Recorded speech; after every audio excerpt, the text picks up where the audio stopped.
إله إلا الله وحده لا شريك له وأشهد أن محمدا عبده ورسوله اللهم صل على محمد وآل محمد اللهم صل على الملائكة المقربين اللهم صل على الأنبياء والمرسلين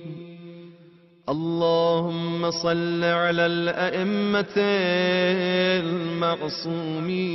المعصومين اللهم صل على مولانا ومقتدانا إمام الهدى والعروة الوثقى وحجتك على أهل الدنيا الذي قال في حقه سيد الورى وسند البرايا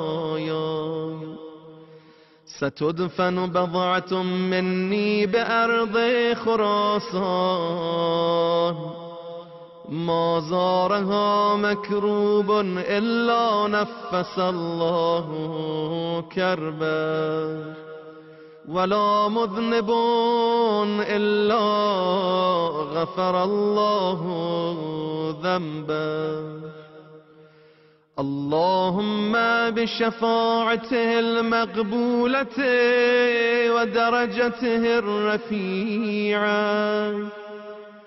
أسألك أن تنفس به كربي وتغفر به ذنبي وتسمعه كلامي وتبلغه سلامي السلام عليك يا حجة الله السلام عليك يا نور الله السلام عليك يا عيبة علم الله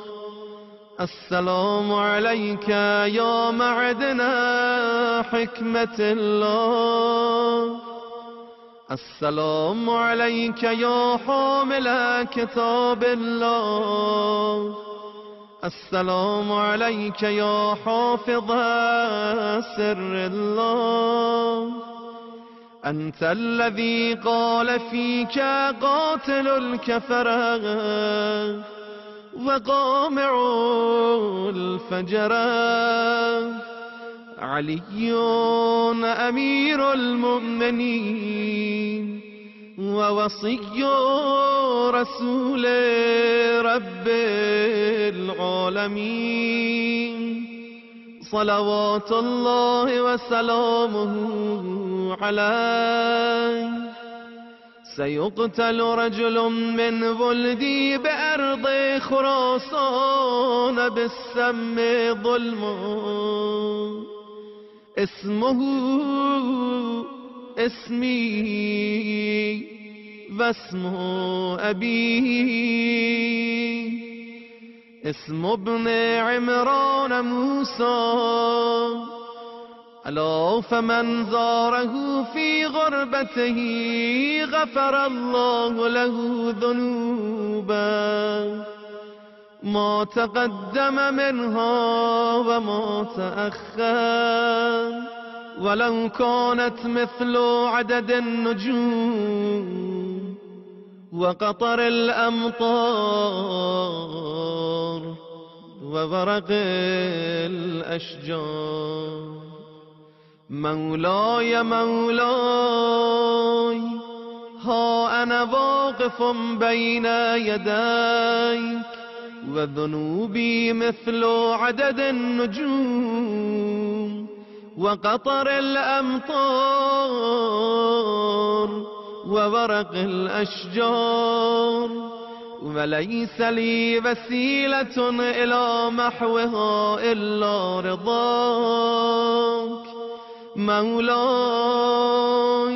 ما أحسب في صحيفتي عملا أرجى عندي من زيارتك، كيف وقد قال في حقها باقر علم الأولين والآخرين صلوات الله عليه، يخرج رجل من ولد موسى اسمه اسم أمير المؤمنين عليه السلام، فيدفن بأرض خراسان. من زاره عارفا بحقه أعطاه الله أجر من أنفق من قبل الفتح وقاتل. فأتيتك زائرا لك عارفا بحقك، عالما بأنك إمام مفترض الطاعة، غريب شهيد، راجيا بما قاله الصادق عليه الصلاة والسلام، يقتل حفدتي بأرض خراسان في مدينة يقال لها طوس. من زاره عارفا بحقه أخذته بيدي يوم القيامة وأدخلته الجنة، وإن كان من أهل الكبائر قيل له ما عرفان حقه، قال العلم بأنه إمام مفترض الطاعة، غريب شهيد. من زاره عارفا بحقه أعطاه الله أجر 70 شهيدا ممن استشهد بين يدي رسول الله صلى الله عليه وآله. يا ابن رسول الله، يا ابن أمير المؤمنين، أبتغي بزيارتك من الله تعالى غفران ذنوبي وذنوب والدي والمؤمنين والمؤمنات، وأسألك الإتيان الموعود في المواطن الثلاث عند تطائر الكتب وعند الصراط وعند الميزان. وقلت وقولك حق، إن شر ما خلق الله في زماني يقتلني بالسم ثم يدفنني في دار مضيعة وبلاد غربة. ألا فمن زارني في غربتي كتب الله عز وجل له أجر 100,000 شهيد و100,000 صديق و100,000 حاج ومعتمر و100,000 مجاهد، وحشر في زمرتنا وجعل في الدرجات العلى من الجنة رفيقنا. الحمد لله الذي وفقني لزيارتك في البقعة التي قلت في حقها هي والله روضة من رياض الجنة. من زارني في تلك البقعة كان كمن زار رسول الله صلى الله عليه وآله. وكتب الله له ثواب 1000 حجة مبرورة و1000 عمرة مقبولة وكنت أنا وآبائي شفعاءه يوم القيامة فكن شفيعي بآبائك الطاهرين وأولادك المنتجبين. مولاي أنت الذي لا يزورك إلا الخواص من الشيعة فبحقك وبحق شيعتك نسأل الله أن تشفعني ونسأل الله أن يحشرني مع شيعتك في مستقر من الرحمة معكم أهل البيت معكم لا مع غيركم. برئت إلى الله من أعدائكم وتقربت بالله إليكم. إني مؤمن بإيابكم مصدق برجعتكم منتظر لأمركم مترقب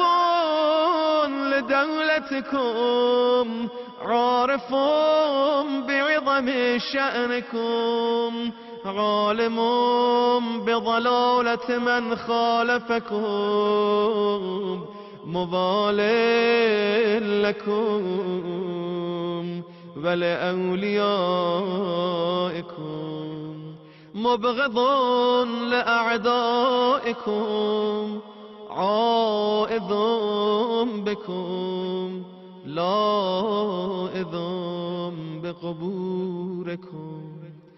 اللهم صل على محمد النبي والوصي والبتول والسبطين والسجاد والباقر والصادق والكاظم والرضا والتقي والنقي والعسكري والمهدي صاحب الزمان صلواتك عليه وعليهم أجمعين. اللهم إن هؤلاء أئمتنا وسادتنا وقادتنا ورعاتنا اللهم وفقنا لطاعتهم وارزقنا شفاعتهم واحشرنا في زمرتهم واجعلنا من خيار مواليهم برحمتك يا أرحم الراحمين.